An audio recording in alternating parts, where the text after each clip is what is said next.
You see this? Fox and I love this game. Played it to death. This one too. And this. We love all these games.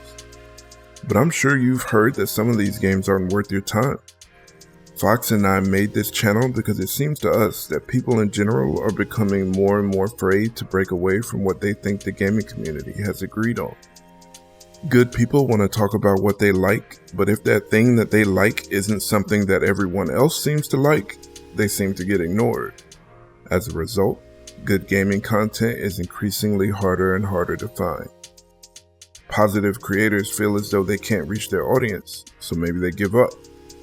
Let's talk a little bit about why this is becoming such a problem and what we can all do about it.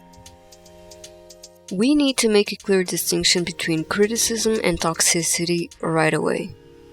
There's making thoughtful observations about shady business practices and terrible game ideas and being open and honest to your audience about them. We can all get behind that.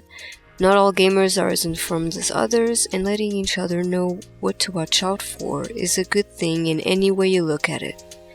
But then, there's also yelling until veins are popping out of your forehead and building your whole brand on a foundation of hatred.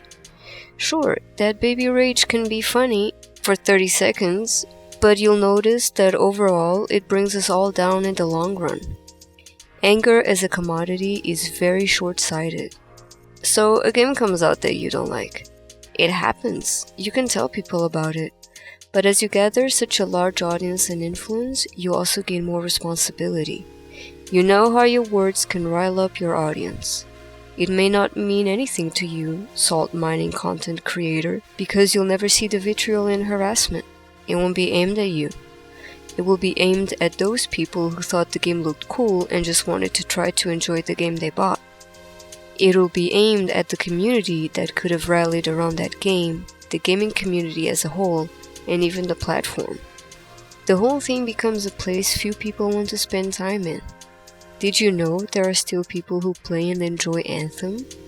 It may be a very, very small number of people, but once all the fervor around what the game did wrong got old and the mainstream moved on, those people stuck with the game because, despite its problems, it's still one of the best co-op sci-fi mech action games out there. It might actually be the only one. Those people still running the game today, in 2024, are enjoying what they like about the game, not caring about what anyone else thinks, and every gamer should be able to do that in peace. But we think those players still out there playing Anthem have the right idea. Look anywhere on any Discord, any social media, any comment section, and you'll find loud people who don't like a game because of what it isn't. And there's a really unhealthy obsession out there with Steam player counts and Twitch viewers and talking about how a game is dying, but okay. So there may be like 20 people playing Suicide Squad. If those 20 people are having fun, who cares? It's not for me, and I'm not gonna play it, but I'm glad that those people are having fun playing a game that they enjoy. Plus, the same 5 or so games are always at the top of Steam player counts and Twitch streams.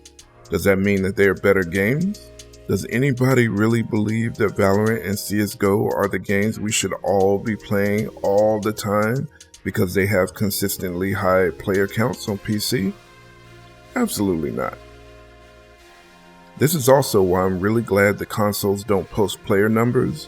If all people are going to do with that information is use it to call a game that they don't have any interest in playing dead. And don't tell me you're full of rage because you care so much about Warner losing money on Suicide Squad. I know it may be hard for you to hear, but it's their money to lose.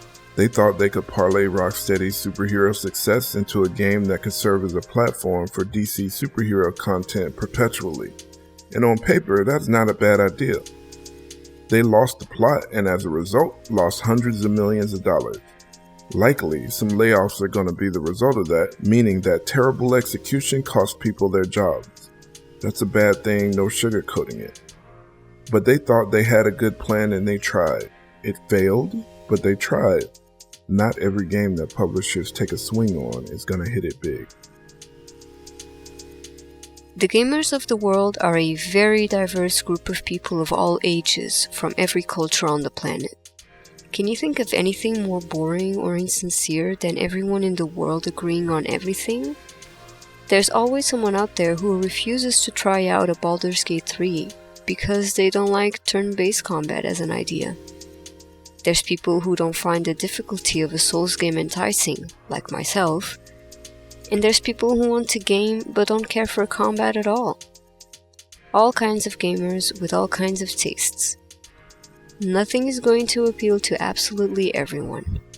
Like we said when we talked about Stellar Blade a few weeks ago, hyping up something you don't like doesn't have to include tearing everything else down.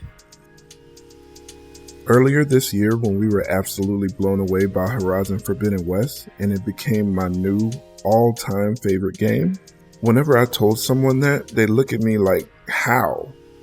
Like, I've never heard any big streamer or YouTuber or game reviewer or anything look at Horizon as anything more than just a pretty good PlayStation exclusive that happens to have great graphics. It's not talked about with reverence like it's Bloodborne or Zelda or something. How could you say it's the best game you've ever played? For some, the sense of belonging and validation they get from having the internet seemingly agree with them is what they strive for, and I get that. But chasing that sort of approval from others is what leads to losing what makes you, what makes you unique.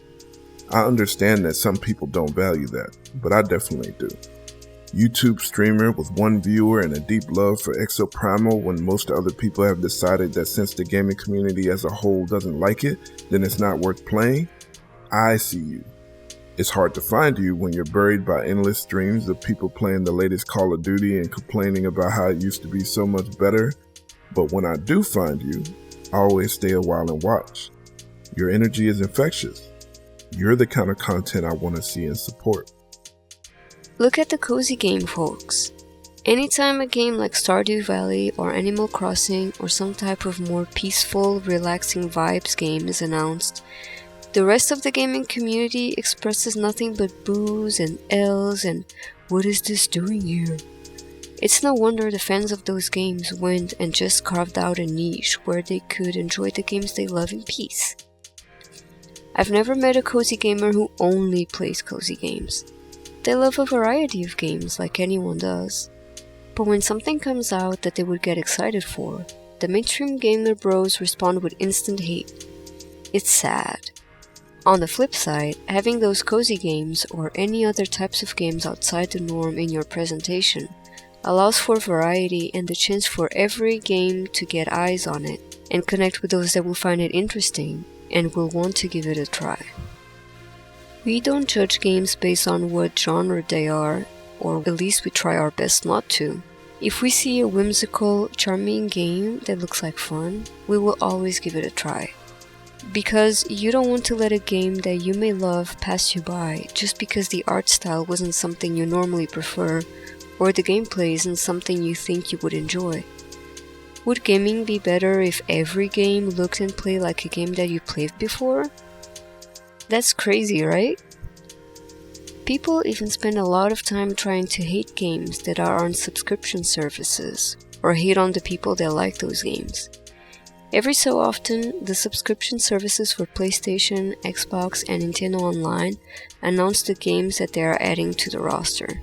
And every time they do, there's a chorus of people who complain that the service isn't worth it because they wouldn't play those games. While I know what may drive this attitude, I refuse to understand it on an emotional level. I think any gamer who pays for this pastime with money they actually earned themselves can agree that gaming is expensive. Most of us don't have enough extra money to buy a bunch of games we are not going to enjoy. That's understandable. You want value for your hard-earned cash. So maybe a game that came out looks good to you, but not $70 good. That's a reasonable thought.